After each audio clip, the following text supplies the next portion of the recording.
Hey everyone, I'm Jana with Easter Seals of Greater Houston. I'm with the Bridging Apps program and I'm broadcasting live to answer some of your questions. Today we're going to discuss a couple of apps for physical fitness. First up, I'm going to talk about an app called MyFitnessPal. This app is pretty popular.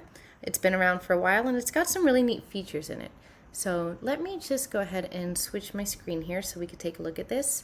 It is important for me to mention that this app is one that is free to download. It's free to use to an extent.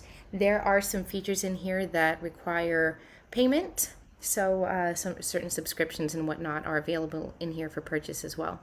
So I'm here in MyFitnessPal. One of the greatest things about this is you can kind of keep a diary of what you are eating, what you're exercising, how much calories you're burning, and things like that.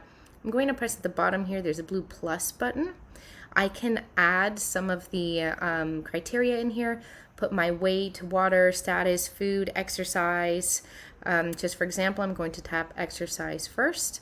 I can choose, I'll add cardio, because let's say that I did a 15-minute run.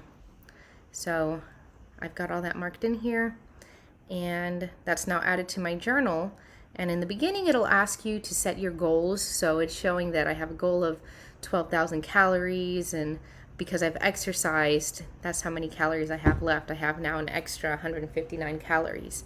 I have no food recorded on here. I'll hit the plus again at the bottom. I'll choose to add food. I'll say it was breakfast. And I can type in something common like I had eggs.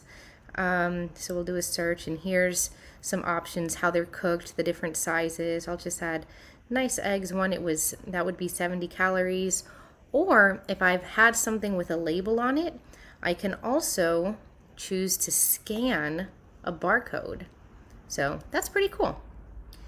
Now, again, this app is free to download, and there are some paid options in the app as well, subscription based. Again, MyFitnessPal is a great way to track the exercise that you're doing and the calories that you're intaking. You kind of get to put everything in there. So if you have a certain goal you're looking to meet, this is a great way to help keep yourself accountable. This time of the year, we're just a couple of days far from New Year, so this is the time to make our resolutions and start reviewing what we're going to do to take care of our health. This is a great way to help track our physical fitness goals. Now, I'm also going to mention an app for working out. This one is called Yoga for Beginners. I'm going to bring it up here first on the App Store so you can see what it looks like. It's this kind of pink, reddish square with a white silhouette of someone in a yoga position there. Again, it's Yoga for Beginners. I'll get the link to this app in the comments because this one's a little harder to find. There's a lot of apps for yoga. Now, the reason I am going to show this one is because there are a lot of free options in this app. A lot of these yoga apps do offer free and paid. This is one of them. There are free and paid services in here.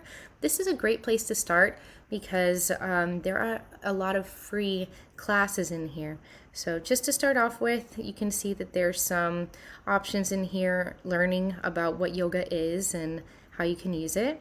You can see there's a couple of classes in here, and I'm going to touch programs. I've looked through a few of these, and one that I think is pretty cool on here, you can choose if you're advanced, beginning, if you're in an office setting, if you're pregnant, and one that was really neat is, I think, chair yoga, because if you're limited in your ability to stand and move around and do these stretches, chair yoga is a great way to still get these exercises, get the benefits, get your breathing in while being seated. There are a couple of other yoga apps that offer some of these options as well. I do love this app though because there's a lot of free classes, and you get to choose in here with some of them what exactly you're looking to do. There's also in here yoga for older adults. And again, these kind of focus on different areas of what you're doing yoga for. For example, yoga for weight loss, if that's one of your goals. This is 20 minutes. So again, this is one that's paid and free. I've got a free class here. Some of these are locked because they're subscription based. And it's also cool that you can set up some of your settings on here on what works best for you. Again, that was yoga for beginners. There are many options on here on getting apps to assist with what your exercising goals are. I like the yoga app because especially this time of the year, a lot is going on. This is a great way to exercise and bring balance, bring focus to your life, to what's going on. Lastly, I'm just going to briefly mention the Apple Health app. There are comparable features on non-Apple products as well. I'm just going to use this one to demo. This is Apple Health. Now, the reason I'm mentioning this is because this is a great hub for all of the health apps that you may be using. So if you're exercising with MyFitnessPal, one of your options is retrieve that data. If you're using yoga, you can retrieve that data. So this app can kind of hold information from several other apps and kind of give you a bird's eye view of everything that you have going on, your steps, your sleeping, anything that you're tracking with technology can show up in this one place. So I love that being a place, a little hub here. And you can see here's a summary of some steps that I've taken, what time it is, everything going on. And the biggest feature I love about this is setting up your medical ID. Now, this is a topic on its own. The reason this is important is you can put in here your medical information that's pertinent. So should anything happen to you and you can't represent yourself, you can't talk to someone and say, oh, I'm a diabetic, I'm just having a low in my sugar, I need some glucose, I need sugar. Having a medical ID set up on your Apple product, this is strictly for Apple. We will come back and talk about some options on other devices. Now, typically your phone is locked and you can unlock it with your passcode or your face or maybe your fingerprint. And if EMS or somebody who's helping you out who doesn't have your passcode comes across you and you've happened to got your device there, I can put my passcode in, or at the bottom here I've got emergency. See down there at the bottom left is emergency. If I give that a tap, this is where I don't have the medical ID set up on this phone because it is personal information.